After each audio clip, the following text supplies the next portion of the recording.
So before this video gets started, if you were an Uber or Lyft driver and you want to make up to an extra $100 per month, you can now use the link below to sign up for Play Octopus, and they will send you this box for free. And they're pretty much nationwide now, so you can sign up. And this is what they send you. They send you a tablet for you to put in the back of your headrest so your passengers can play games on it. Or they can just sit there and look at the ads. They don't even have to play the games. And you as a driver make extra money simply by putting this in your car for free. So if you're a driver for Uber and your Lyft, you have to get Play Octopus now. There's free money waiting for you. So use the link below to sign up. You won't regret it. Now let's get started with the video. This could be the end of Uber and Lyft by 2024, which is only shortly over just about 9 months away. It's already March, guys. So this man here, by next year, he's going to be releasing robotaxis on mass scale, which again, these are robo-taxis. They're going to be competing with Uber and Lyft. And I have a feeling, because everything this guy touches turns to gold, and he's a billionaire. He's the richest guy on the planet. Tesla's the biggest. They are way more successful than any other electric vehicle company out there. There's so many issues with Uber. Most Uber drivers that I talk to on this channel, if they had a better alternative to drive with a Tesla, they would quit and do that in a heartbeat. Most passengers hate Uber. If they could, guess what? Order a Tesla and it's cheaper, cleaner, smoother ride. Why would you not want a Tesla instead of getting a dirty old Honda Civic with a creepy Uber driver? You know what I mean? I would rather just get a regular Uber person. Really? Why? Let's hear it. I don't know. I'd just be worried about if something were to happen in the car and I was the only one in the car. I think at the beginning there's gonna be drivers in the cars. Oh. Just making sure it's operating smoothly. I mean, that makes sense. Yeah.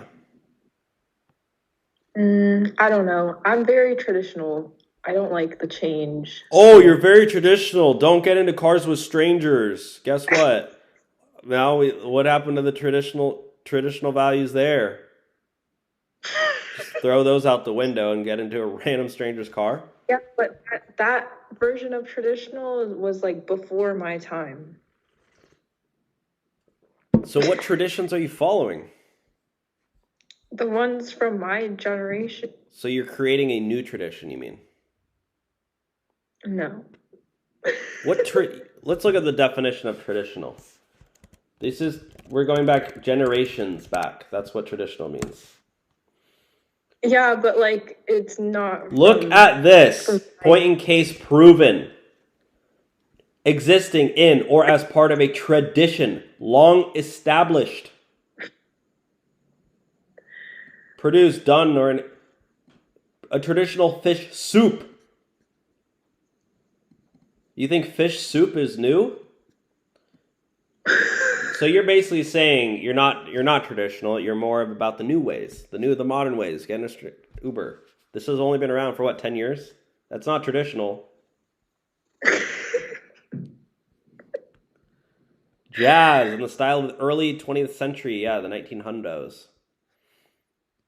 What do you guys think? Do you think taking an Uber is traditional? Sorry, I'm just roasting you a little bit. I'm just playing devil's advocate. We got to entertain the people. We got to put on a show. Yeah. Like he said, I'm traditional. I want to take an Uber. It's like the least traditional thing. No, I'd rather take a regular Uber than a robo-taxi. You're basically saying that you don't want to be the first one. You don't want to drink the Kool-Aid. You don't want to be the first one to test out this new thing that's, totally brand new. You want to do something that's verified. It's been going on for 10 years. It's safe or whatever. It's fine. I personally, I like talking to my Uber drivers. Well, you're far and few in between. Some of them are really funny and like, Yeah, yeah. when I was driving Uber full time, yeah, I would say like maybe honestly like almost half of the passengers do like to talk. A lot of them do like to talk actually. Maybe like 30%. I'd say it's like 30% like to talk, 30% say nothing, and then 30% are like talking to each other or like they're on their phone or something. Okay. But 30%, like good solid 30%, like say 0 words and it's like awkward. Yeah. Yeah. And then you got some maybe a few percent of really weird people who like to talk way too much. They want to sit in the And front like seat. They want to, share huh? and overshare. Yeah, overshare.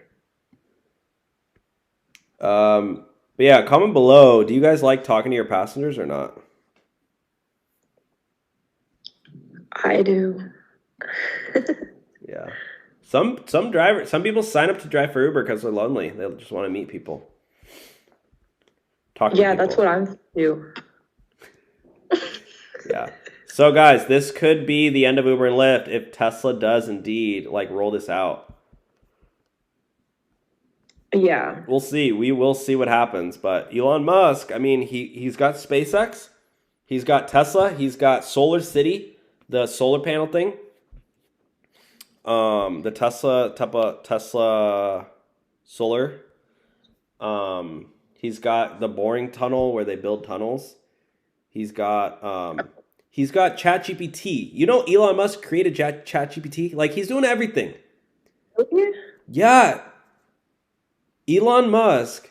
Like everything he does, I feel like just is like the best. Like he's a genius. Like I feel like if he actually does like go after this, I think it's game over for Uber and Lyft. I'm like literally, I would be willing to bet money on that because even with Tesla, like Tesla started out with this like crazy idea to like create this Tesla electric car, blah blah blah, and people are like, "Oh, that's dumb, it's dumb." And now it's like the biggest company ever. Like people who invested in Tesla stock at the beginning, now people are like 100x their income, like their net worth. It's like crazy. Some people have made millions and millions of dollars just investing at the beginning. There was some like thing where I guess at the beginning when Tesla came out, if you bought a Tesla for like 50 grand versus if you bought 50 grand as Tesla stock, your 50 grand of Tesla stock would have been worth like $4 million. Oh my God, really? So I just think that like if Elon Musk actually goes through with this and does this, and I've actually talked to Tesla employees who said that yes, this is happening. They are building up their robo-taxi like empire of cars. They said they have over 1 million cars that are ready to be dispersed as robo-taxis. They said that they have warehouses just full of cars ready for this program. I think it's gonna like very soon, like once it starts, I think it's gonna start ramping up really quickly. That's crazy. Oh, and another thing Elon's done is freaking Starlink. They're providing Wi-Fi like around the entire globe. Oh. If you go to Antarctica right now, you can literally get Wi-Fi through Elon Musk's Wi-Fi company. They did that in Ukraine, like because Ukraine like they got whole shut down by like their whole internet and stuff. Elon Musk provided Wi-Fi to Ukraine through his satellite. Like I feel like he's just on another level. Yeah. And if he actually does enter the rideshare, what? He's like ahead of everyone. He's Yeah. ahead of the times.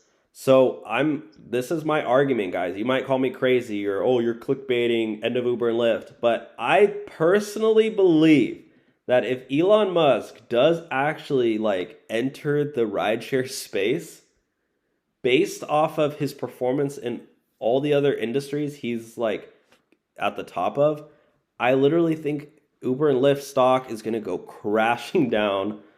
I think like people are going to start investing into this new one, these robo-taxis. That's just my opinion. Yeah. So, I mean, the argument is on the paper of what he's done in other cases. I don't need to even argue it. It's just like, it's literally, you've seen what he's done in other industries. So if he goes into rideshare, it will be very, very interesting. Okay. Again, quick shout out to our sponsor, Play Octopus. Again, if you're an Uber or Lyft driver and you want to make an extra up to $100 per month, you can use the link below and they'll send you your free tablet to put in your car, and you as a driver get to make extra money. Use the link below. Talk to you guys soon.